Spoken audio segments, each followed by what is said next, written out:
రాజంపేటలో ASP Manoj Kumar Hegde media సమావేశం నిర్వహించారు. ఈ సందర్భంగా ఆయన మాట్లాడుతూ టీసుండుపల్లి పోలీస్ స్టేషన్ పరిధిలో జరిగిన దొంగతనం కేసును ఛేదించినట్లుగా తెలిపారు.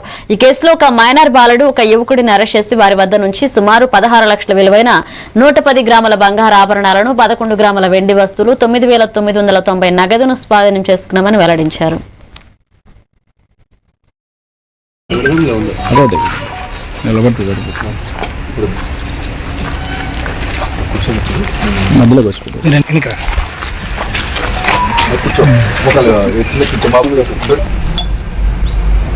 ఐదు కేసుల్ని ఛేదించడం. దీనిలో ముద్దాయిలు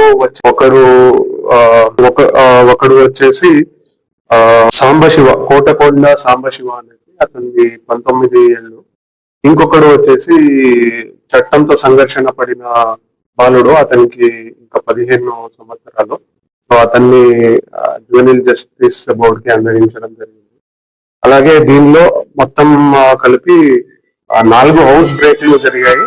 అలాగే ఒకటి టెంపుల్ హుండీ థెఫ్ట్ ఒకటి జరిగింది. మొత్తం కలిపి 5 కేసులు ఛేదించడం జరిగింది.